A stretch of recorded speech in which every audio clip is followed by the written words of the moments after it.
ready to go. Good morning, everybody. This is the October 5th, 2022 morning session of the Portland City Council. Good morning, Keelan. Please call the roll. Good morning. Matz. Here. Rubio. Commissioner Rubio, I didn't do hear a you. Did you hear quick Commissioner sound Rubio? check? Here, you hear me? Very lowly, very slow, very softly. Oh, I'm so sorry. I only There we have go. Oh, there you are. All You're better. fine. Yeah, thanks so much. Ryan. Here. Hardesty. Here. Wheeler.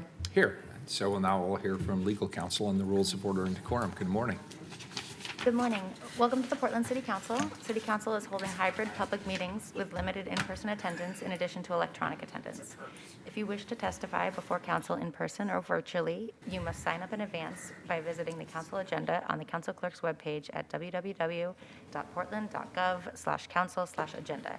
You may sign up for communications to briefly speak about any subject. You may also sign up for public testimony on resolutions, reports, or the first readings of ordinances. In-person testimony may occur from one of several locations, including City Council chambers in the Lovejoy Room in City Hall and the Portland Building.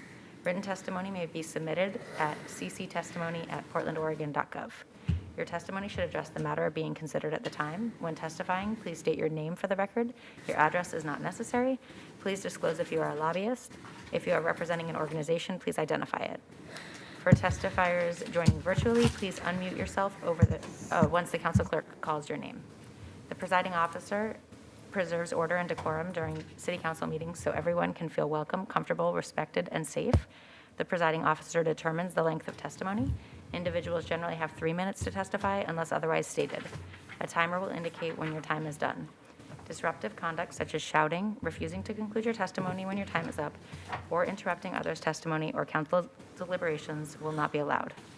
If there are disruptions, a warning will be given that further disruption may result in a person being ejected for the remainder of the meeting. After being ejected, a person who fails to leave the meeting is subject to arrest for trespass. Additionally, council may take a short recess and reconvene virtually. Very good. Thank you. And colleagues, just a point of order. When we get to the regular agenda, we've had a request to move items 836 and 837 to the top of the regular agenda to accommodate Commissioner Rubio's schedule. So if I forget to do that, Commissioner Rubio, remind me at that time. First up is communications. Item number 820. First individual, please. Request of Fatima Magomedova to address council regarding Division Street safety. Good morning. Good morning, Mayor and Commissioners. Fatima Magomedova here again, owner of Roman Russian food store, talking about Division Street safety. As you might recall, on September 28th City Council meeting, Sarah Pearson, the owner of A1 Hot Pawn Shop, testified about the median obstruction to her business, reckless driving over median by irritated, frustrated, and angry drivers. If you recall, Commissioner Hardesty's response was, I quote, "We must change drivers' behavior in order to stop killing people on our streets with automobiles." I agree, we are changing in behavior, but in the wrong direction. It's changed for the worst. And here are an examples of that. Keelan, can we get an example number one?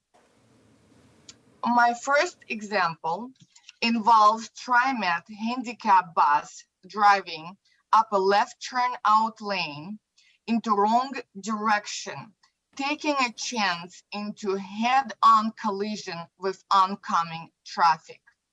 I don't know if you can see the video or not. Oh, right there. Yes, if you can see, he's going into the opposite direction on oncoming traffic. If we can go to example number 2, we're going to see, and I will wait. Yes, it says U-turns are so narrow that 2 vehicles try to make left turn at the same time. And they crashed into each other because larger vehicles cannot safely turn into the new narrow U-turns. Example number 3, and here we have 4 drivers improvising, making U-turns through the wrong turn out packets.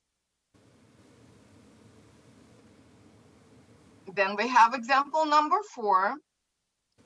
And this is all, by the way, out from my window. Here is another confused driver. He is parking the front of our store facing oncoming traffic into the wrong direction. So now, as you can see, we got angry, impatient, irritated drivers who are losing their tempers driving over medians, taking shortcuts, and illegally turning left into wrong direction going against incoming traffic. This concern is so serious that the whole city is going into uproar over our street becoming so dysfunctional. It is clear to everybody that we have increasing crashes on Division Street, more than ever. The owner of Washburn Car Wash, Dave Tarlow, who testified of the Sarah, he had the same bad experiences and concerns. It is time to reset. We need to research where mistakes we made, learn from them, and make necessary changes. Thank you so much. Thank you. Next individual, please, item 821.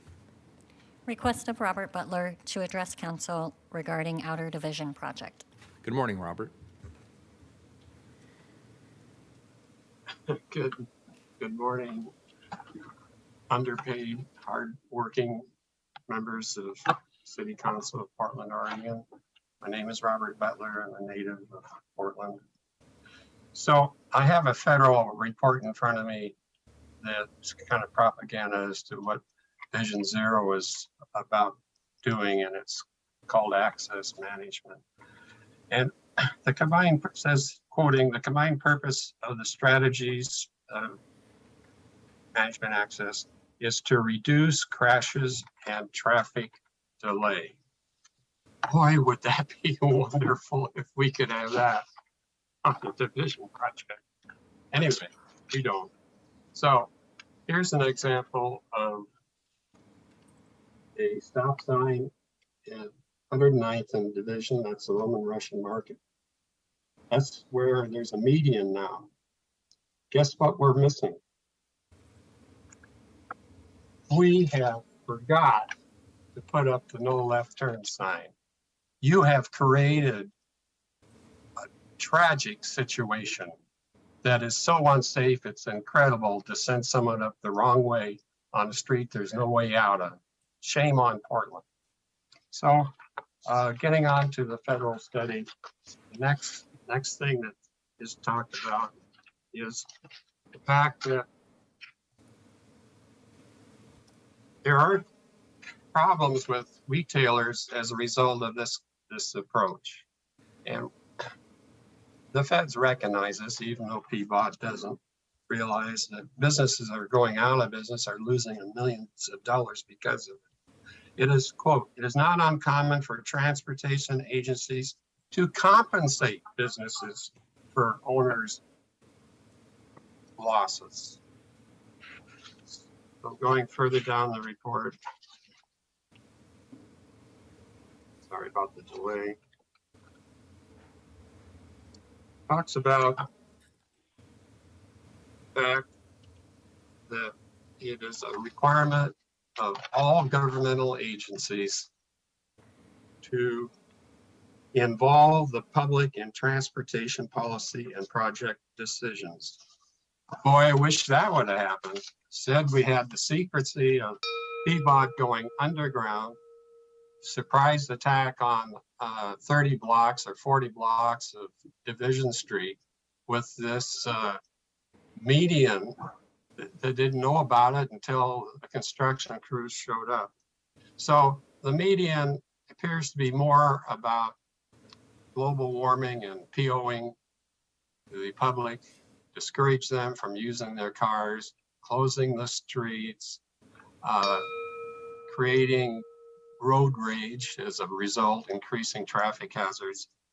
So we do need a reset before we go any further with fixing the mistakes. I already showed you one glaring mistake, and we need a reset. We need to refigure this out and don't rush ahead.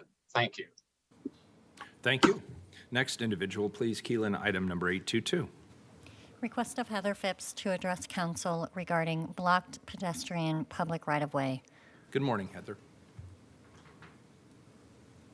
I don't believe Heather has joined us. All right, we'll move on to the next. Heather, are you out there? If you are, say so. Otherwise, we'll move on and see if she comes back later. Item number 823, next individual. Request of Hazel R. Dennis to address council regarding fraud concerns and homelessness. They canceled their request. All right, we'll move on to 824. Request of Michael Brown to address council regarding reopening the Columbia Indoor Pool. Michael, are you there? Yes, can you hear me? Yeah, loud and clear. You sound good. Good morning to you.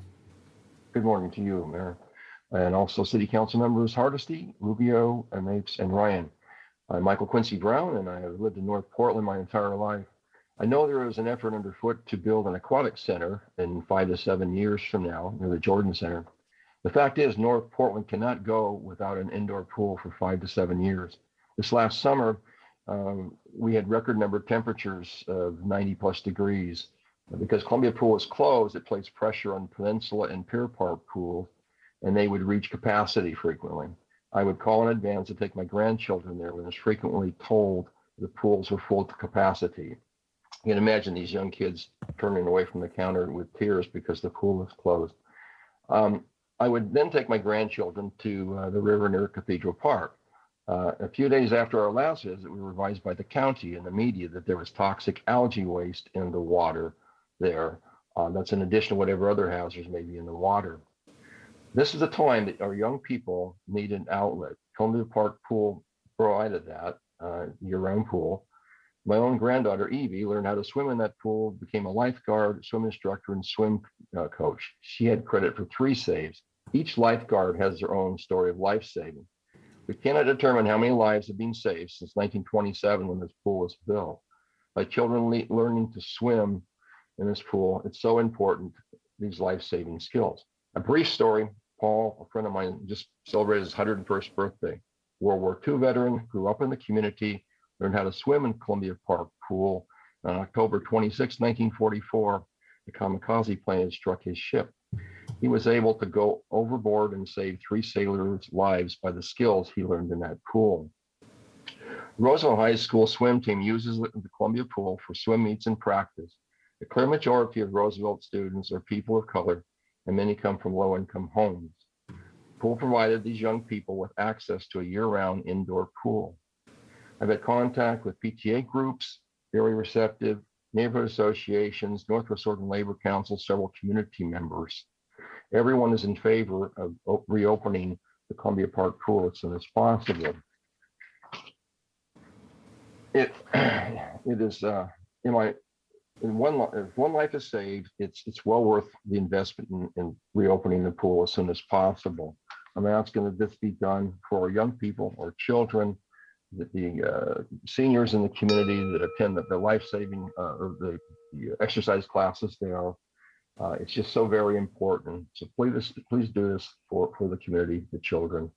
I also want to thank you for giving me the opportunity to address the City Council this morning. Michael, thank you. And Commissioner Rubio, who's our Parks Commissioner, wants to make a comment. Commissioner Rubio?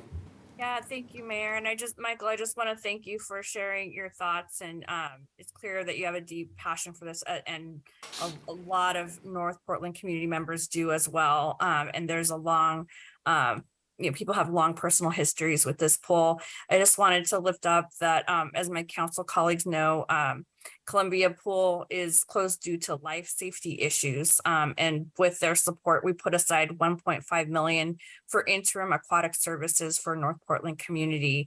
And that is being, getting ready to operationalize as we speak. So I just want to thank you for speaking what's true for you. And please don't hesitate to reach out to our office, or we can connect with you offline and give you an update about where you're at. Thanks. Appreciate that very much. Thank you. Hey, Michael, I also just wanted to jump in and say, I've been here about 6 years, and this is the first time we've actually had somebody come in and talk about lifeguarding and swimming and all that.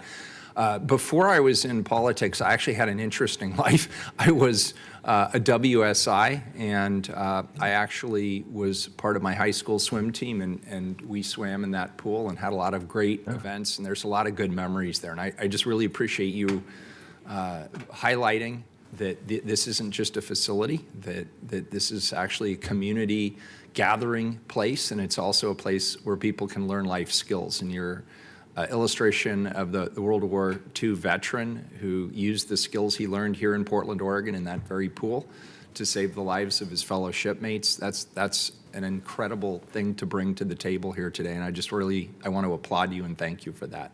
We don't hear these topics very often, and I really enjoyed hearing your testimony, so thank you. Thank you, Mayor. Did 822 come back? Heather? No.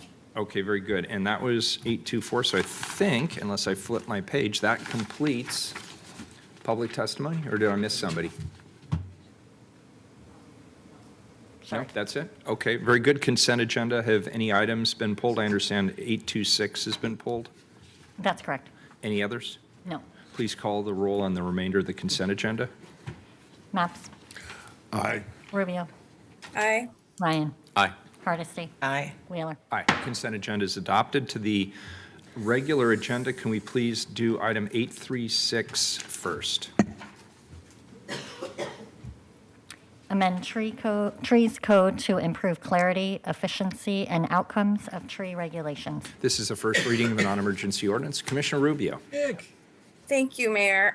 Urban trees provide important health and environmental services, such as reducing summer temperatures, improving air quality, managing stormwater, and improving public health outcomes. Title 11, the city's tree code, is an important tool in preserving our city's trees and expanding the services of the urban forest to all Portlanders.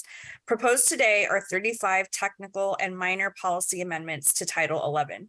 These changes will improve clarity, resolve inconsistencies with other city titles, and provide tools for efficient implementation. The proposed amendments to Title 11 will result in better management of our urban forest infrastructure. Nick Desai and Brian Landau with Portland Parks and Recreation Urban Forestry are here today with a short presentation on the package of amendments, and City Forester Jen Cairo and Rick Faber, Permitting and Regulation Coordinator, are also available to answer any questions. So I will turn it over to them.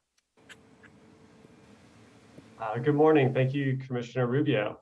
And good morning, Mayor and Commissioners. My name is Brian Landau. I'm with Urban Forestry, and thank you for this opportunity to present these proposed amendments to Title 11, Portland's Tree Code. Nick Desai and Rick Faber were instrumental in this work, and they're here today as well. So yeah, we just have a brief presentation at this point. All right, Nick, you on to the next slide, please. So we have better research than ever on the necessity of trees in urban settings. Urban trees provide a multitude of established public health and environmental services. Urban trees improve air quality and reduce heat island effects. They sequester and store carbon, manage stormwater, provide habitat for wildlife and pollinators, and even have been shown to reduce crime, calm traffic, and improve pedestrian safety. And perhaps most significantly, trees have a biophysical effect on human health and well-being by reducing stress hormones, blood pressure, and just improving overall mental and physical health outcomes. Title 11 is the city's tree code, and it provides the regulatory framework for preserving and expanding Portland's urban forest. It was first adopted by City Council in 2011 and was implemented in 2015. Portland Parks and Recreation and the Bureau of Development Services are co-administrators of Title 11. Parks is responsible for all non-development aspects, which you can see on the right side of the table on the screen. While in development situations, Parks regulate city and street trees, while BDS is responsible for on-site trees. Just a little bit of background of how we got to this point right here. Over the course of the past 7 years or so, there have been a series of updates to the tree code brought before City Council. In 2020, in collaboration with Development Services and Planning and Sustainability, substantial updates to the development chapter of Title 11 were approved by City Council, and those primarily impacted tree preservation requirements. At that time, City Council also directed Parks, BDS, and DPS to develop a scope of work to further strengthen Title 11. And in May of 2021, Parks Urban Forestry presented a multi-phase project to both update the code, but also update Portland's urban forest management plan. And I'll go a little bit into that three-phased approach on the next slide.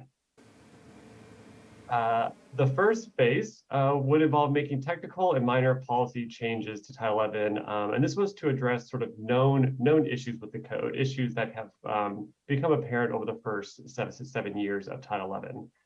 This is the package that we are presenting today. Beyond that, in phase 2, PARS will update Portland's urban forest management plan. So this is the guiding document for forest management for the city of Portland, and it has not been updated since 2004. Title 11 actually requires that it be updated every 10 years. This project is currently being scoped and will include a robust community engagement process to ensure that the new plan addresses the community priorities and vision for the urban forest. And then finally, in phase 3, PARS will work on a more substantive amendment package for Title 11.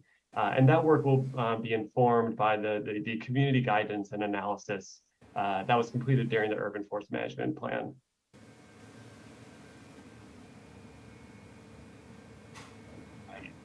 From the outset, we established several goals for this project. They were to address these technical and minor policy updates using the existing staff resources that we had, improve overall management of the forest, improve the clarity and efficiency of the code. We really wanted to minimize impact to some of the other city bureaus that work with the code, and to minimize the impact to permit customers and just the regulatory process in general. And then finally, we were just committed to conducting early and continuous engagement with our bureau partners. Throughout this process, we regularly engaged with city bureaus on the proposed amendments and briefed the city's Urban Forestry Commission, Planning and Sustainability Commission, and the Development Review Advisory Committee. In May of 2022, the UFC and PSC held public hearings on the proposed amendments, and each has submitted statements of support. I also want to note that several changes to the amendments were made following those hearings, and we greatly appreciate the feedback we received from both the PSC and the UFC. And now with that, I'm going to turn over to Nick, who's going to talk a little bit more about the specific amendments being proposed. Thank you, Brian. Good morning, Mayor. Good morning, Commissioners. Today, we present to you a package of 35 proposed updates. With limited time on the agenda, we're not going to review all updates in this presentation, but instead share a few examples. And in addition to being in your council packets, the list of amendments and language changes for Title 11 have been publicly available online for the duration of this project. With the ultimate goal of improving management of our urban forests, the proposed updates fall into the categories listed here: clarity, alignment with current practice, alignment with other city codes or policies, correcting errors, improving equity, and improving or avoiding negative outcomes. Our first example looks to incorporate language into the purpose section of Title 11, identifying trees as green infrastructure, consistent with the ordinance which established Title 11, which states that the intent of the tree code is to manage trees in the city as infrastructure. Additionally, this clarification aligns with language in Portland's climate emergency declaration and other city policies. Item number 6 provides an example of alignment with current practice. Currently, when a permit decision is issued and the applicant files an appeal, the city forester conducts an internal administrative review prior to the appeals board hearing.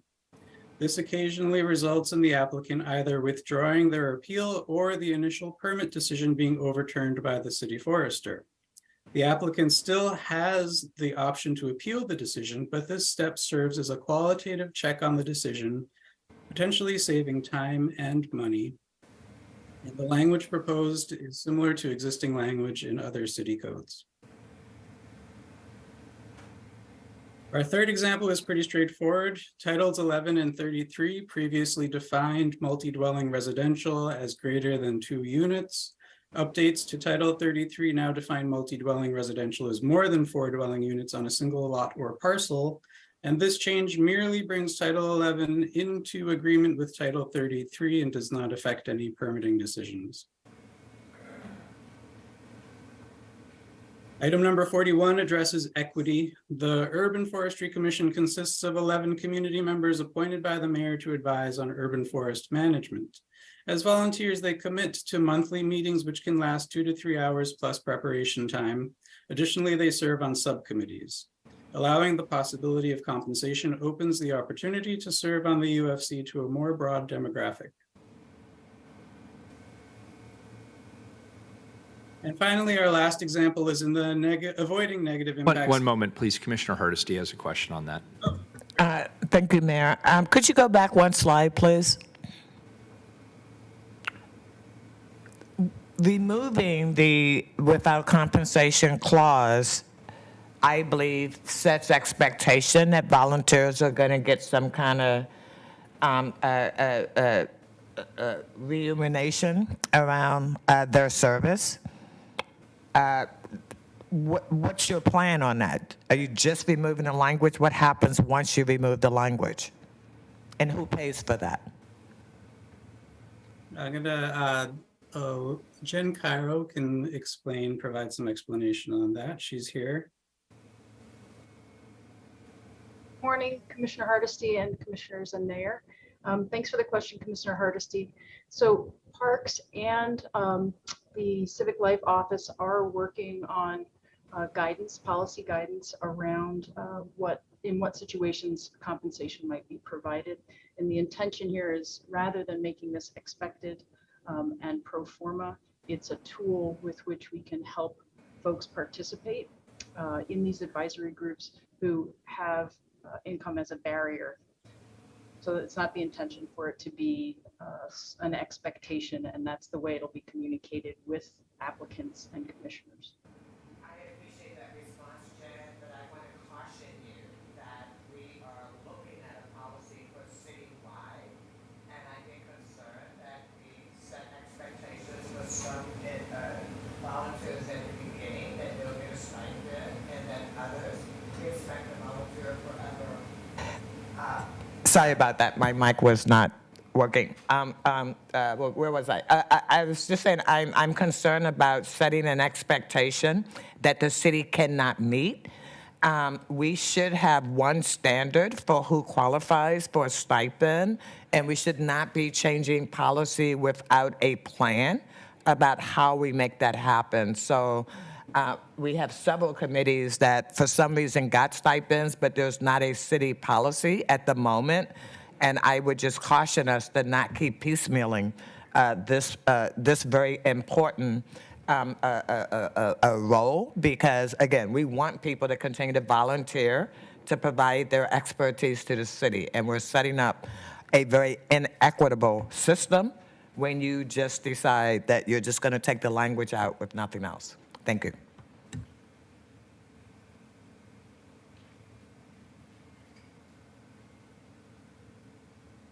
Please continue.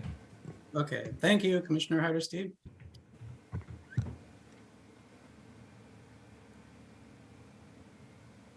Our last example is in the avoiding negative impacts category. When a non-development request for tree removal is received, code does not currently provide enough flexibility to assess when tree removal may negatively impact the health and safety of the trees that are remaining. In some cases, removing a tree can make other trees considerably more vulnerable to new edge effects such as wind throw, sun scald, and unbalanced canopy. This amendment adds consideration of impact to other trees with proposed tree removal with the objective of minimizing any of these impacts to the health and safety of the public and the remaining trees.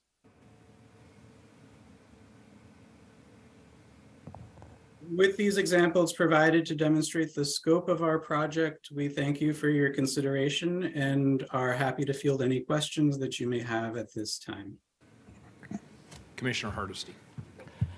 First, I just want to thank the Parks Bureau and the Forestry, the Urban Forestry Department for their very deep work. I understand you spent some quality time with my policy analyst, Derek Bradley, around answering some questions. And so some of those questions some of those questions I want to put on the record. So on page 55, your general tree preservation, it says basically that that you would now, rather than mandating consulting, now the urban forestry would be the mandatory approval of projects. That terrifies me. Why are we going from you actually advising to you actually being the approval place? Anybody? Yeah, thank you, Commissioner Hardesty. Rick Faber is here today. He's our permitting regulation coordinator. So I'll let him answer as well because he's one that works specifically on these regulations. But I will say that the intent of that, we spoke with the staff of BPS who originally drafted Title 11, and the intent with that original language was to really get urban forestry at the table with these CIP projects.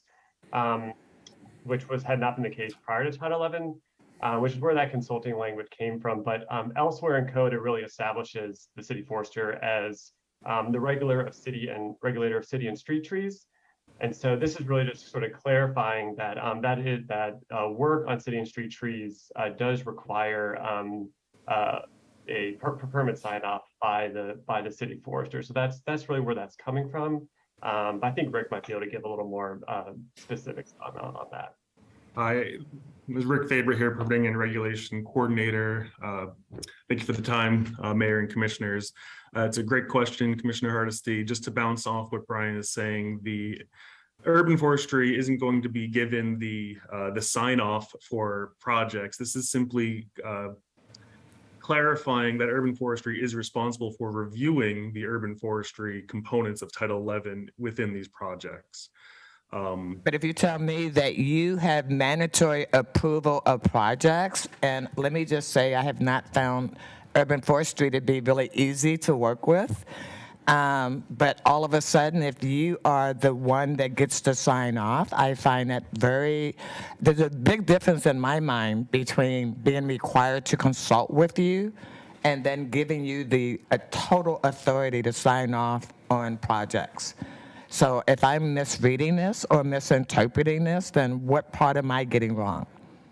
I think the misunderstanding here is that urban forestry is not receiving the total authority to do anything here. Urban forestry is acting the part of the reviewer for the trees within the public right-of-way. This is similar to Portland Water Bureau being responsible for the water pipes and BES being responsible for the sewers. This is urban forestry being responsible for the trees. Well, let me just say words have power. And if you tell me that I'm required to consult with you to make sure that I am using the appropriate procedures, then that tells me one thing. If you tell me that my project does not move forward unless you okay it, that tells me a whole different set of things. So my question remains, what are you attempting to get at with this change? The attempt is clarity, again. The clarity that urban forestry is going to review Title 11 to make sure that the Title 11 requirements are met. Should it not just say that? Shouldn't it just say that?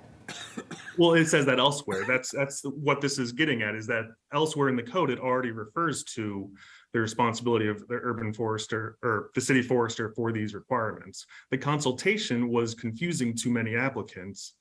And the intent here is to remove that confusion. I'm still not satisfied with that answer, but I'll ask my next question. My next question is on page 58. It's mandating urban forestry approval for all future sidewalks that may be built using PBOT's new pedestrian design guideline. So my question is, how does this help us install or hurt us installing sidewalks, especially in areas of the city who aren't privileged to have sidewalks at the moment? It was page 58, you said? Yeah, page 58. says urban forestry would have approval for all future sidewalks. What, again, I'm just trying to understand the difference between the minor administrative changes and what this means as far as policy. Are you referring to the street tree planting standards B activity that is limited to the street, does not modify or create sidewalks, tree walls, or existing potential tree planting areas? I'm afraid I'm not quite sure which section we're looking at here. So are you on page 58 of your document? I am on page 58. All right. Well, let me pull up your document again. I'm just looking at my note. I'll go to my next question since you don't know where that question is. The next one is on page 85. It seems that there is a large expansion of the authority of the urban forestry to stop any public works program. So again, you're telling us that this is just administrative changes that we're making, and it looks like we're continuing to broaden the authority of the urban forestry team. Am I reading this incorrectly? Are you referring to the stop work orders when any work is being conducted in violation of this title? So the striking of the end public health or safety is threatened is bringing this code in alignment with every other city code that has a stop work order. This stop work order qualification of end public health or safety is threatened is unique to the current version of Title 11 and is not found anywhere else in Title 11. So the removal of this is intended primarily for non-development situations when somebody is conducting permitted tree work or regulated tree work without a permit. It gives another tool in the toolbox for the city forester to go and instruct them to stop the unpermitted tree work before they've caused irreparable harm. Okay, that was very helpful. Thank you, Rich, for that. Thank you. Commissioner Maps. Thank you, Mr. Mayor. I want to thank Commissioner Rubio and staff for these items and today's presentation. I just have a quick question, I think, for Nick. Nick, I believe your presentation today basically summarized 35 amendments. I was also frankly looking at Exhibit B, which I think lists 47 amendments. And I was just wondering where the difference came from. Are you kind of putting a couple of buckets into the same amendment, or did we have 12 amendments that sort of dropped off between whenever Exhibit B was put together and today's ask? Thanks for your question, Commissioner Maps. We do have 35 items. They are numbered according to our original. We originally had a larger set, and we had pared that down through the revision process. And after meeting with Bureau partners and stakeholders and receiving input, we ended up bringing it down to this list of 35. So those are referring to the original item numbers. We just wanted to keep consistency through our process. Okay, so just so I'm clear, some of the items listed in Exhibit B have dropped out of the ordinance. Is that right? The items in Exhibit B reflect all 35 line items that are in the package. Yep. The original draft had items that are not in this document, Exhibit B. Okay. It would be great if maybe someone from your staff could talk to someone from my staff to clarify the ones that have dropped out, I think. Okay. Great. Thanks. Commissioner Ryan. First of all, thank you, Commissioner Rubio, Jen Cairo, and the team of Brian, Nick, and Rick. Okay, that was fun to say. My first question is a level setting one. It's at the very beginning when you had the quadrant, and it shows where in fact BDS has authority and where the Parks Bureau has authority. Most of it makes sense to me intuitively except one square, and I just want you to explain it to me on why. And that would be the non-development private trees.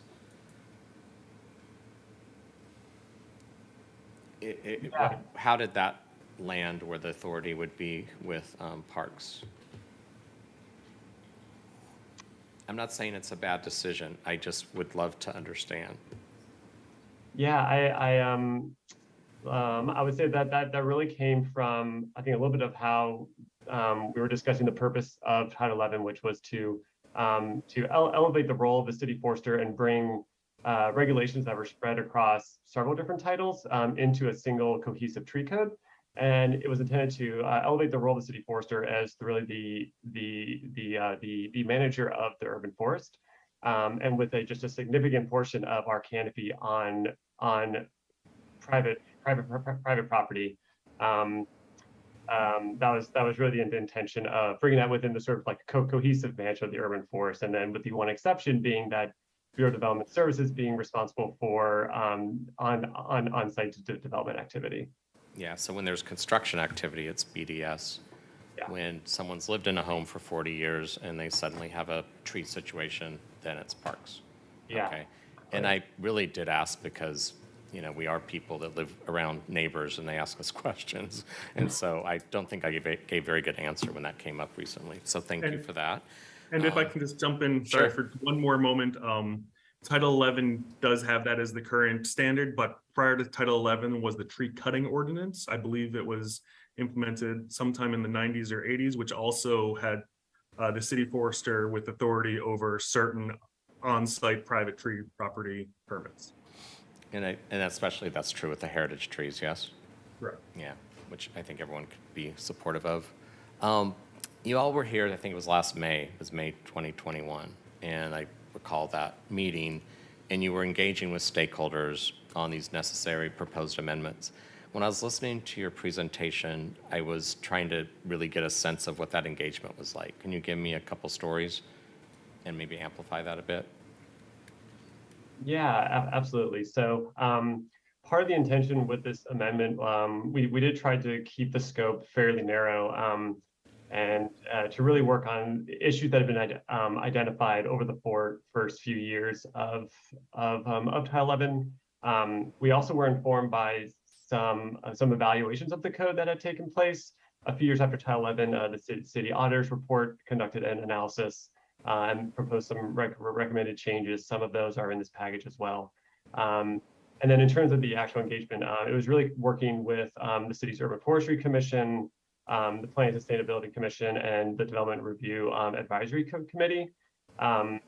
We have intended really to do the bulk of the community engagement and seeking community guidance through the Urban Forest Management Plan and the subsequent amendments that come then. So this was a project that was intended to be public and transparent and engaged through those community advisory groups. But also we plan to do much more robust community engagement through the upcoming work. That makes sense. And it's always good to hear what other bureaus you were coordinating with. I think sometimes it's, when you sit up here, it's always difficult to track that. The pilot for financial assistance to low-income households, how's that proceeding? I know that this can be quite a burden, and this again is hearing from elders on fixed incomes when they suddenly, it happens fast, which is great that we live in a city that still has trees that get big, but suddenly there's this big burden for that person. And I know we've talked about the $100 removal of perhaps the permit, and does it go any further than that? Because then you have to hire the arborist, a professional, to do the work, and it's a shock, it's a sticker shock to people. Tell me about the dialogue around that. Yeah, absolutely. We did conduct a pilot project, and I'll actually let Rick led that pilot project, so I'll let him speak a little bit to it. Thank you, Commissioner Ryan. You did hit the nail on the head that the current financial assistance program is very limited in scope. It is geared primarily towards the fee waivers, and it does not provide assistance to actually doing the tree work. I actually have all the data in front of me, and am working on putting together a report to kind of summarize all of those findings and to make proposals for how we can expand or modify so we can better provide assistance to those in need. Okay, Rick, that's helpful, and I know Commissioner Rubin and I could talk further about that and hear about how we can go further with that. Well, one, to look at the findings and see what you've discovered, and then make some appropriate decisions going forward. I will just say that in the few conversations I've had on this, it's troublesome for people because, of course, they want to do the right thing, and the sticker shock of that really is stressful for them in terms of managing their finances. So I think we all have empathy for that. I see head nodding. Okay. Yeah. And then when you look at the first phase of these minor technical fixes to Title 11, how do you think we're on track to get to phase 2 and then phase 3? Yeah, I think I'm thinking back to the May meeting, and sometimes I've been here now 2 years, and I'm trying to make sure that I notice the process has evolved from last May. I know it has, but it makes me ask questions like that. Yeah, absolutely. I can speak a little bit to that. So one of the things that we, in that May presentation, we noted that we would be doing this existing current project with the sort of staff resources that we had. Really pleased that we've been able to bring on a dedicated policy planning and policy analyst that has joined Urban Forestry almost two months ago. And they are working on the Urban Forest Management Plan. So we are actually scoping that plan right now. We are working on some RFPs to bring a lead consultant and a lead community engagement consultant online in early 2023. So really pleased that work is progressing. Updating the Urban Forest Management Plan is long overdue. The current plan is silent on things like climate change and environmental justice. We know there's a lot of improvements that can be made. So really happy to see that work going. Thank you all for answering my questions. It was a great conversation. I appreciate it. Commissioner Hardesty. Thank you, Mayor. Brian, your last statement actually poked another question in me. So we know that some parts of Portland have beautiful tree canopy. Some parts don't have any trees at all, or barely no trees. How is your planning going to change that? How is what we're doing today actually going to have any impact on that at all? Yeah, thank you, Commissioner Hardesty. I would say these amendments, I don't want to oversell them. They are not making substantive impacts to that. I think they are these are really minor fixes, and I wouldn't say they really get at some of these underlying historical issues that have resulted in the canopy inequity that we have today. Urban Forestry is really committed on working on that. Our tree planting program is focused on planting in these underserved areas. But I wouldn't want to portray these amendments as making substantial gains on that. That is absolutely the goal with updating the Urban Forest Management Plan, and it's absolutely the goal of the subsequent amendment work we would like to do. But this was a fairly narrow work. So what I hear you saying is I can expect to see more in the second round and the third round after you've completed all this community engagement process. I'll be looking forward to that. And let me also say that equity, you only used the word equity once in your document, and it was all around whether people get paid for volunteering their time. I would challenge you to actually incorporate equity throughout your entire document, because if we were looking at tree canopy from an equity standpoint, I think we would have different priorities. So I'm disappointed to see that the only place you identified equity as an issue is around whether people are compensated or not. I think there are a lot more equity issues when it comes to tree canopy than just that. Thank you. Is there any public testimony on this item? We have 3 people signed up. All right, 3 minutes each. Name for the record, please. First up, we have Betsy Reese. Good morning.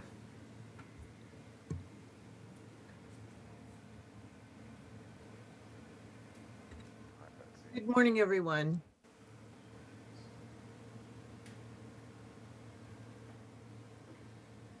You all have had a lot on your plates, but sometimes we're so busy keeping our noses to the grindstone that we forget to lift our chins and look up. In the case of our urban tree canopy, that is both metaphorical and literal. please add tree smothering vines to the tree code. Those words could fit right here on the tree code.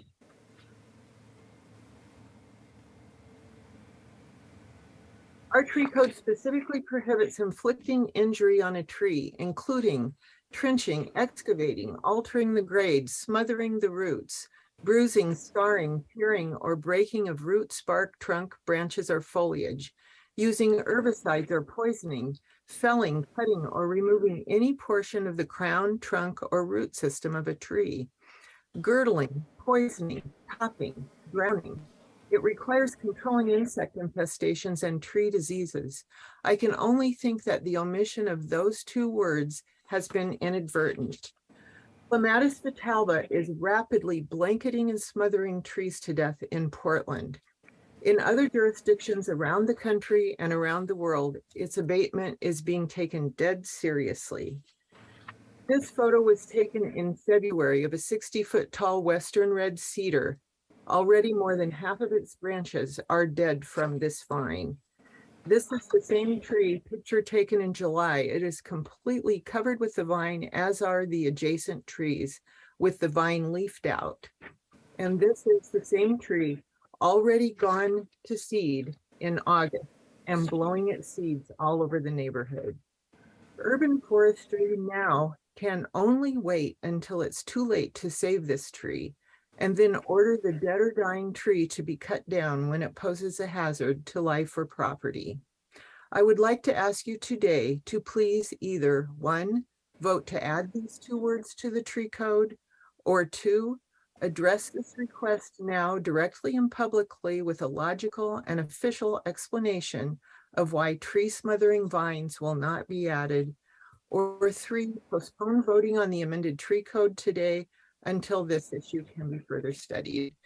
Thank you, everyone, for hearing my testimony. Thank you, appreciate it. Next individual, please, Keelan. Next up, we have Edith Gillis. Hi, Edith.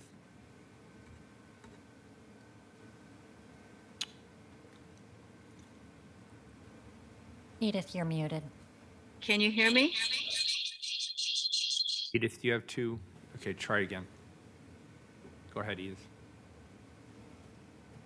I would like you to be concerned that it doesn't allow you to properly fine those who endanger our trees. And when you say that if there's a delay in planting, that there is only the cost of the labor and the tree, when actually trees not being here, not being healthy, not being equitably distributed, costs human lives, and human lives are worth far more than minimum wage digging a shovel. And I think we also need to be much more careful that the same size, type, and age of a tree each year will less and less be able to provide the services that we need due to the increased air pollution. Even if we never again burned any fossil fuels or did any fracking or anything like that, we have all these feedback loops already in place. And so there's going to be increased heat. So the tree's stoma and their leaves are going to tighten shut. As there's more air pollution, as there's more drought, it won't open up to take in the carbon from the air and the pollution from the air and put it down to the soil. The roots will be weaker. They won't have the strength to suck up as much water. The water table will go down. There's more pollution in our water table in Portland, poisoning the trees. And then we've got, of course, the tear gas and everything. So then the tree cells won't have the strength and the structure for the xylem to suck or pull, or vacuum the water up from the roots. So it won't do the transvaporation, allowing humidity out, and it won't release the healthy aerosols that are necessary to seed the clouds, to have the rain that we need for our economy, our safety, and our health. So we must put much greater value on trees because it's a matter of life and death in our economy. And we need to have more and more and more and more trees. And instead of removing trees that are sick, because all of our trees are going to be sick, we need to find better ways to support them. Yes, get rid of those contagious parasites or diseases, but provide the health and the safety so the trees are not susceptible to parasites and diseases, and they can better withstand it, because that is what we need to have the water that we need to function. That's what we need to have lives. That's what we need to have people living in Portland able to pay tax dollars. Thanks, Edith. Next individual, please. Next up, we have Yi-Won Chung. Welcome. Thank you. Can you hear me? Yep, loud and clear. Great. Good morning, commissioners and mayor. Thank you for this opportunity to testify. I'm Yi-Won, and I reside in the King neighborhood of Northeast Portland and have lived here for 14 years with my chosen family of 4 adults and 1 child. We are a multiracial and queer family. Brooks Nelson and Jeannie LaFrance own this property but cannot be here today due to their jobs. As a family, we decided to take advantage of the residential infill project to make me a homeowner too by building a second ADU. We need to remove an apple tree to make enough room for my new home. But we learned through the design and permitting process that we have to pay $13,000 because of the tree code. The lifespan of apple trees is 50 to 80 years old. But this apple tree is as old as the main house, over 100 years old. And this tree is still alive today because we understand the importance of tree canopy for our neighborhood. Over the last 2 decades, we have invested thousands of dollars in caring for this tree. So imagine our shock when we learned that this $13,000 to the tree fund while trying to take advantage of RIP. This apple tree is at the end of its life. If we move forward with the second ADU, we plan to grow 2 new trees, which actually sustain a longer-term healthy canopy. So it is actually really hard to see this $13,000 not as a punishment. It is short-sighted. This $13,000 fine increases the cost of building this ADU by about 5%. It is significant for this project and for a family with modest means. This tree code, as it is, has become a barrier to create density and the badly needed affordability in our city. So I am testifying to highlight how badly needed the coordination and alignment so that the tree code does not actually counter other goals of affordability and density and also equity. Thank you. Thank you. Commissioner Hardesty has a comment. Thank you, Mayor. Thank you, Yi-Won. It's so wonderful to see you testifying here at Portland City Council. It's been a long time since we've interacted. I really appreciate the very colorful display that you show, the difference between the values that develop our policy around tree canopy and you as someone who is a wannabe homeowner, what your experience is and attempting to take advantage of the residential infill property. I think that was a perfect example of the values around the policy not being consistent across the board. So I really appreciate you pointing that out. And it makes me ask, in a situation like this, what would the forestry bureau say to them? What would you say to someone who is experiencing this huge cost increase? Yeah, what would your response be, Brian or Nick or somebody? Yeah, thank you, Commissioner Hardesty, and yeah, thank you for the public comment. Yeah, I think we understand that there can be tension at times between increasing density and preserving trees. The code is, it sounds like based on that fee that you probably have about a 28-inch deep DBH tree, which is a large tree, and right now the code does try to de-incentivize removing large trees in development situations. So I definitely sympathize with the situation that you're in, and And yeah, I don't know, maybe Rick or City Forester Cairo have anything to add on that. So I'll add the code perspective. That cost is due to what's called the 20-inch rule as part of the tree preservation requirement. That is outside the scope of what we're trying to accomplish with these current technical and minor amendments. That specific rule actually does have a sunset date of December 31st, 2024. So we'll be back in front of council for a full review or before that time. Again, my goal is not trying to put you in a spot right now, but I do think this is a perfect example of, I would imagine none of us intended that we would be a barrier against adding housing, especially when you describe the tree as being over 100 years old, and it's 75 years over its normal lifespan. So again, I'm just trying to figure out as a community member, right? How do people maneuver these policies when what they're trying to do is add to the housing stock, right? So, but I think this was a perfect example of a policy not actually living up to. So what do you do when someone's in this situation? And I see other hands are up, so I'll stop. I see Commissioner Rubio may want to weigh in. Commissioner Rubio, then Commissioner Ryan. I just wanted to just make some space for Jen. Jen, could you please engage and give us a vision of what we're trying to do here overall, and how we're trying to get these things into alignment so we're not in conflict with one another. Thanks, Jen. Certainly, Commissioner Rubio, and thank you, Commissioner Hardesty, for following up on the public comment.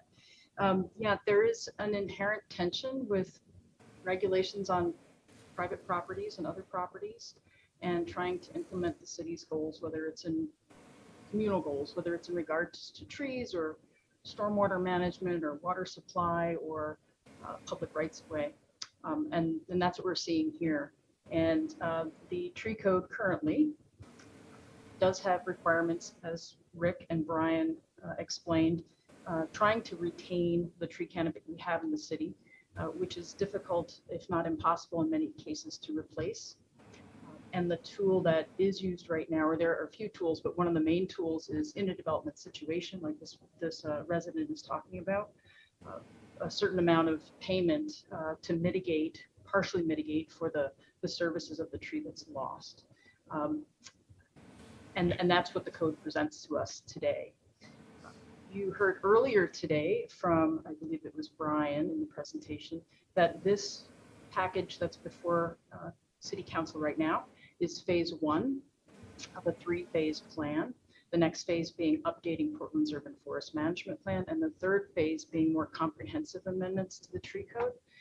And both of those, the forest management plan and the third phase, the more substantive amendments, those will be opportunities to get more exploration into the tension that exists between wanting to have canopy in the city and wanting to have infill development.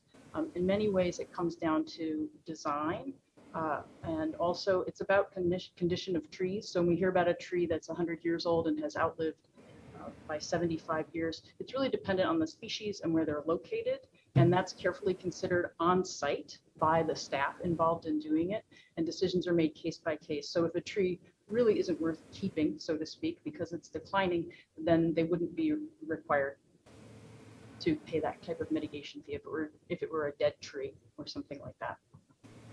I hope that's helpful. Yes, Jen, thank you. That was very helpful to me. I hope it was helpful to I see Ying Wang's hand is up again. Did that help you? So just to make sure that I said the years correctly. So the apple tree lifespan is usually 50 to 80 years old, and this is over 100-year-old tree. As far as we know, there isn't an appeal process. I've asked many of my architect and other folks that there is no existing process. The tree is not dying because we've done such a good job at taking care of it. It's just that it's an apple tree. I totally understand if it's a different type of tree. You know, if it's a cedar tree, a duck fruit tree, this is an apple tree. And so we have done such a good job that it is not dying. It's not a heritage tree, and we were told there is no appeal process.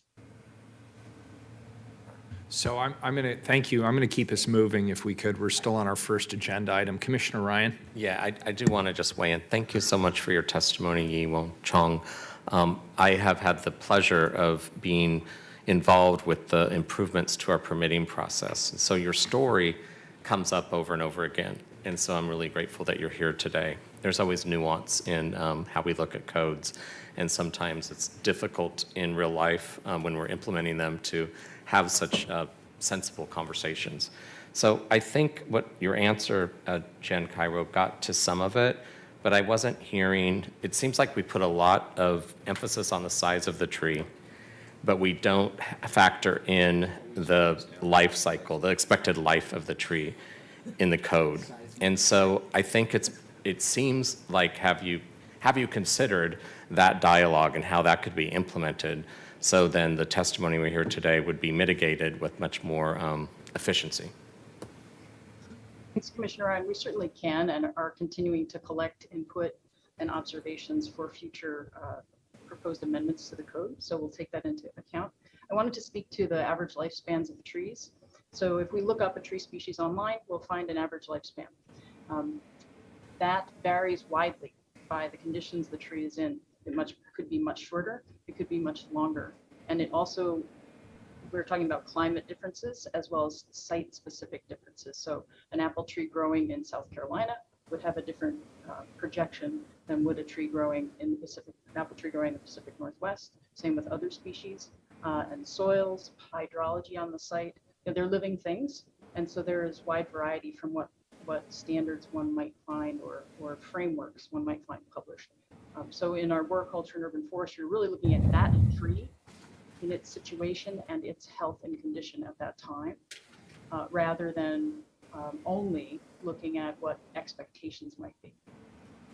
So I'm just going to jump in with a comment, not a question, because I do want to keep us going. Jen, it was mentioned that, I mean, first of all, let's acknowledge we're in a housing emergency. And so infill, and we went through great pains to pass the residential infill program and Central City by Design, acknowledging that. And I just want to make sure we're being pragmatic. I can't get into Yi-Wong Chong's specific case because I don't know all the facts, but what I heard him say on the record was he wants to do more residential infill per the code change process we went through, and he's willing to replace the tree with 2 trees. And I just want to make sure we're being pragmatic in our approach to balancing development and our desire to maintain a tree canopy. It seems to me that what he proposed just struck me as a common sense compromise to get us there, and I don't know why that's not being accepted as an acceptable route, and I don't need to know today, but at some point I'd love somebody to shoot me an email and explain it to me. So that completes public testimony, does it not? It does. All right, this is a first reading of a non-emergency ordinance. It moves to second reading. Thank you, everybody.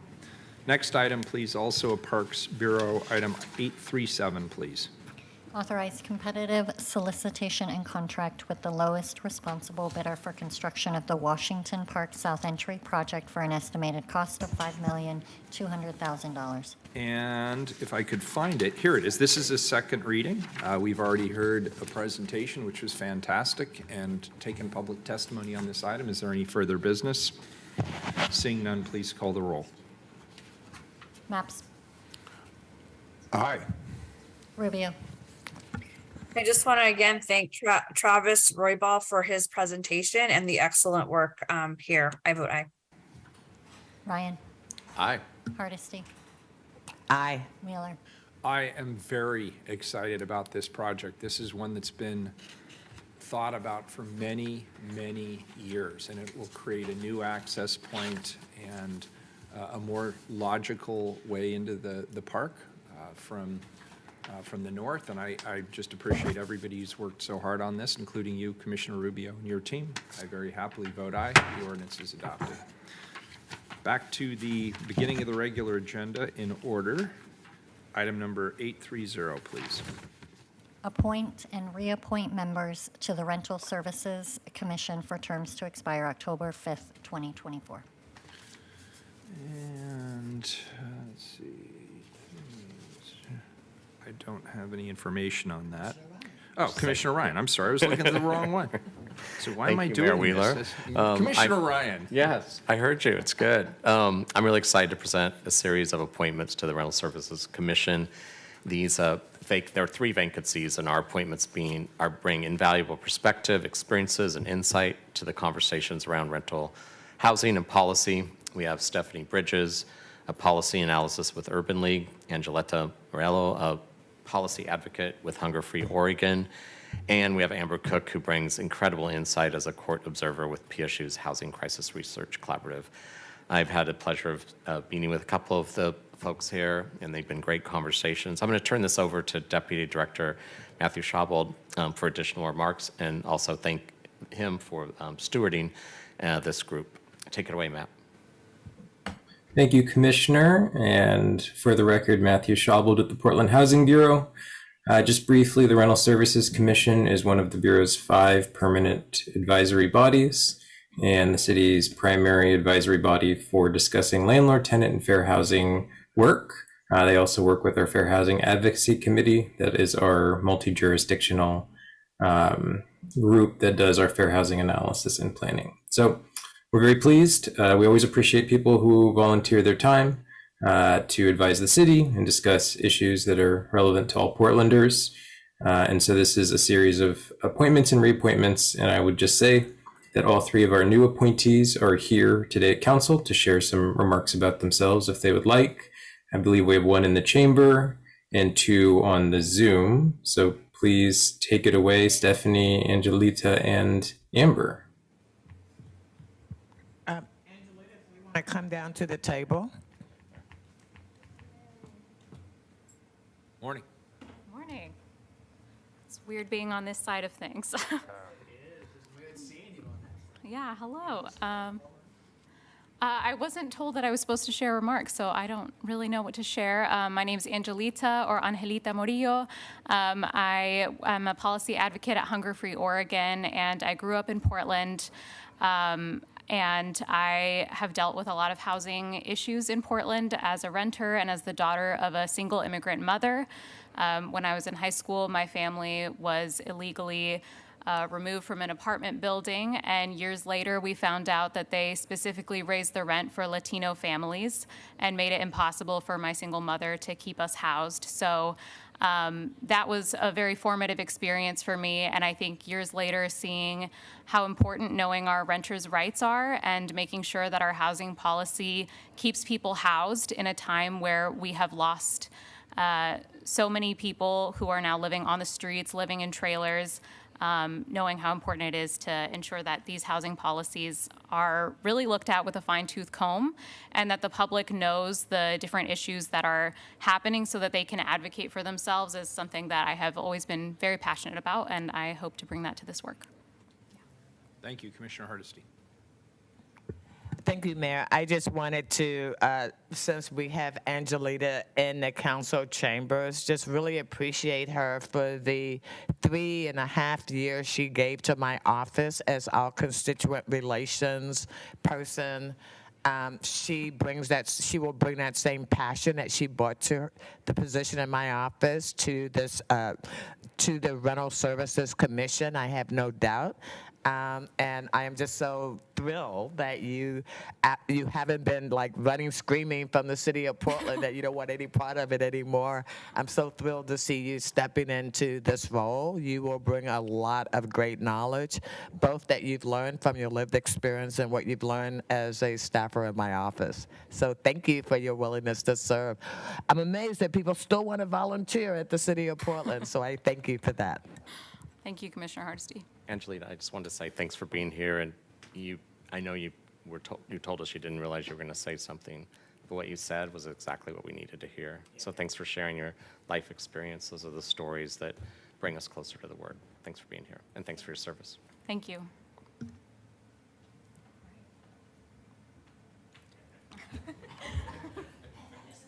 And then if Amber would like to share any remarks, or Stephanie, feel free. But otherwise, we're good to take the vote, Mayor. Yeah, I was just going to say, thank you for the appointment. I look forward to serving my term. I am a low-income renter who's been a housing advocate and tenant organizer for the last 3 or 4 years, and have become, slowly more and more involved with the political side of things, and have given testimony at the Rental Services Commission for a number of years, and look forward to being part of it on a different level. Thank you. Thank you. I'll entertain a motion to accept the report. So moved. Commissioner Hardesty moves. Second. Commissioner Ryan seconds. Any further discussion? Call the roll, please. Maps. I want to thank Angelita, Amber, and Stephanie for agreeing to serve on this important committee. I vote aye. Rubio. Oh, Ryan. Yes, thank you. Thank you, all three of you, for your time. It's what we need, and we need your perspective at the table. And I'm excited to vote aye. Hardesty. Aye. Wheeler. Aye. The report is accepted. The appointments are approved. Thank you for your service. Next item, please, item 831, a second reading. Authorize a letter of agreement between the city and the Portland Police Association to implement a police dispatch trainee certification pilot project by increasing the pace of certification for emergency communications dispatchers. Colleagues, any further discussion on this item? Seeing none, please call the roll. Maps. There we go. Colleagues, I'm glad to vote in favor of this ordinance. By voting in favor of this ordinance, we will reduce the amount of time Portlanders spend waiting on hold when they call 911. That time savings will save lives, and there is more good news. This pilot project will not bring any new costs to the city of Portland. Instead, BOEC will pay for this pilot project from its own budget. For these reasons and more, I vote aye. Ryan.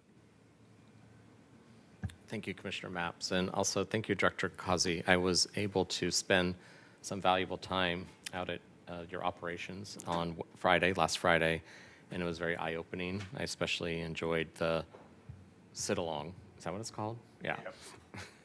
And I really want to also thank the employees that I met there. They're under heavy pressure.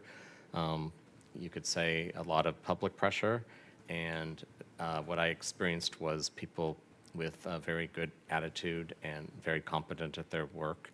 And at least when I was there, the calls were being picked up rather quickly. And just the coordination was really amazing. So I think this is the right investment at the right time. We're digging out of a hole. I know that we had a year where we made some decisions that allowed us to do what we thought was right in terms of what we were experiencing at the beginning of the pandemic, and yet not having those trainings for about a year really has put us in a deficit. So I think that we need creative investments to get us back to a level playing field. So I appreciate you and all of you at BOEC, and I vote aye. Hardesty. I want to begin by saying how much I appreciate and respect our 911 dispatchers. You have a very difficult job during normal times, but we certainly are not living in normal times today. Thank you for all you've done to help Portland respond to the crises we continue to face as a city. I would love to find a way to reward all our essential workers who have never had the options of working from home, but instead were on the front line of Portland's pandemic response, and that includes our 911 dispatchers. However, I continue to be concerned with double overtime proposals coming separately from 3 different bureaus overseen by 3 different commissioners across our first responder systems. The reason I have been concerned is that these are not budget decisions that should be made as one-offs, but instead together as part of a citywide vision. Already our budget office is warning that we could be looking at cuts during the next annual budget cycle. We cannot guarantee these overtime costs can be recovered in the upcoming budget. That means providing double overtime today could lead to cutting jobs in the future if the city does not display good financial stewardship. So as much as I love and appreciate all the hardworking 911 dispatchers and the critical work they perform, I will be voting no today. I vote no. Wheeler. Ensuring the safety of our community is a core tenet of our responsibility as elected officials. As we work to meet that duty, we have to be resourceful with the limited means that we have at our disposal. I appreciate the resourcefulness evident here and the efforts to find solutions against a backdrop of compulsory overtime and demanding work. And I want to underscore that point. This is not voluntary overtime. This is mandated overtime after serving an already very long shift. Under the unique circumstances present here, the pilot is an option that we must explore. And again, it's a pilot, so this temporary approach may not be the ultimate solution, but I do believe it's a viable stopgap while training and restaffing work is underway. With that, I vote aye, and the ordinance is adopted. Next item, please, 832. Amend operating agreement with Rip City Management LLC for Veterans Memorial Coliseum to extend term to October 11th, 2025. And with that, I will turn it over to... You're right. Thank you, Commissioner. Second reading. Any further business on this item? Call the roll. Maps.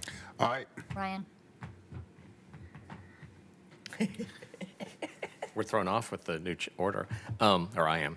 Anyway, thank you, Mayor Wheeler, and thank you, Lloyd Rose. Basically, thank you, Rip City Management, for your presentation last week. This is very important to move forward. I also think that we have to keep looking at how this feeds into this entertainment district for the long term. So this is just a minor vote and a much bigger topic as we incorporate the entertainment district in with the Albina vision.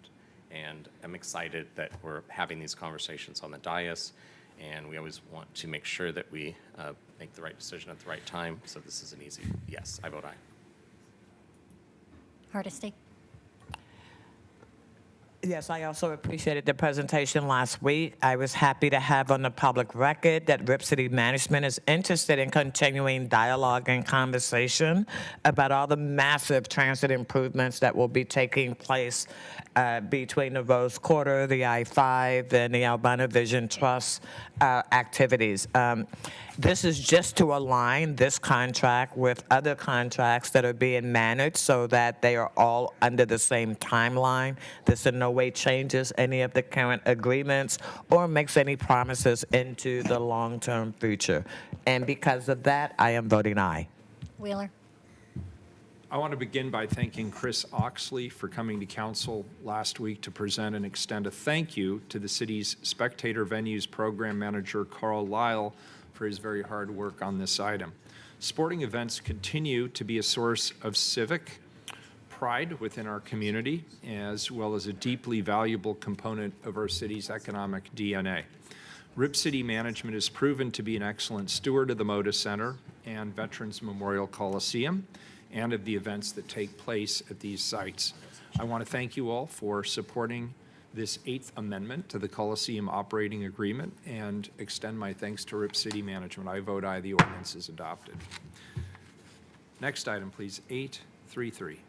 Create 2 new non-represented classifications of Operations Director and Incident Command Manager and establish compensation ranges for these classifications. Colleagues, this is a second reading. Any further discussion? Seeing none, please call the roll. Maps. Aye. Ryan. Aye. Hardesty. No. Wheeler. I vote aye. The ordinance is adopted. Next item, 834. Revised conditions required for North Baldwin Street, east of North Delaware Avenue as vacated. Second reading. Any further discussion? Seeing none, please call the roll. Maps. Aye. Ryan. Aye. Hardesty. Aye. Wheeler. Aye. The ordinance is adopted. 835. Second reading, please Read. Authorize application to the State of Oregon through the Higher Education Coordinating Commission for a grant in the amount of $500,000 to develop an emergency medical technician certificate program for individuals from underserved communities. Second reading, call the roll. Maps. Aye. Ryan.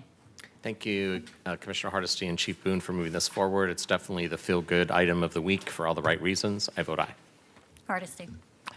Thank you, Chief Sarah Boone, for your innovation and creativity. I look forward to us winning this grant and actually helping to create more health providers from the Portland Bureau of Fire and Rescue. I vote aye. Wheeler. Aye. Ordinance is adopted. Back to the consent agenda. Item 826 was pulled. Pay settlement of Kelly Corrado's bodily injury lawsuit in the sum of $30,000 involving Portland Parks and Recreation and the Portland Police Bureau. This ordinance resolves a lawsuit brought against the city in July of 2019. Deputy City Attorney Caroline Turco and Senior Claims Analyst Joseph Jesse are here to present the ordinance. Who pulled this item? Mayor was I. Oh, And okay. I just simply, Mayor, I pulled it not for detailed conversation, but just out of respect for the public who normally pulls anything that's a five-figure number when it relates to police settlement. So just wanted to save time. Very good. I'll turn that over to our attorneys. Good morning, Commissioners. Mayor Wheeler. This case arises out of an incident on July 25th, 2017. Mr. and Mrs. Corrado went to the newly opened Poets Beach Park.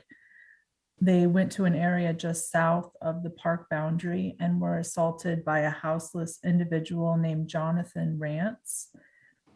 Mr. Rance was prosecuted by the Multnomah County DA and incarcerated. The Corrados filed their lawsuit in federal court, and then it was moved to Multnomah County Court. Mrs. Corrado asked for $3,500 in medical bills and $3,000 in lost wages and $500,000 in pain and suffering. In the attack, she suffered a head laceration that required staples, and then she went to therapy as well.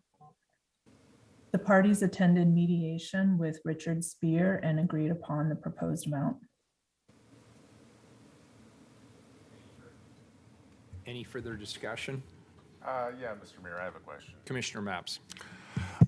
Can legal counsel explain to me why this city is the one being sued here? In this situation, I'd expect the person who committed the assault to be the subject of the suit. Yes, Your Honor, I'm sorry. I've been in court. Thank you very much. I got a promotion today. I'm sorry. Yes, the Corrados sued the city because the city set up the park environment and there was some expectation that the city had made the area secure. We did third party Mr. Rance into the lawsuit, and we had an expectation that a jury would award most of the liability for Mr. Rance. However, because Mr. Rance does not have any assets in his name, the expectation was that that liability would be reallocated to the city. So to answer your question, or if I'm answering your question correctly, Mr. Rance was not initially sued. However, the city did attempt to bring him into the suit so liability could be put on him in name. However, I believe the city would have carried the weight of the monetary liability at the end of the day. So does this mean the city is financially liable for all assaults that take place in City Park? This case presented some unique circumstances. Generally, the parks benefit from immunity under the recreational immunity statute. However, that statute does have an exception for reckless or intentional conduct.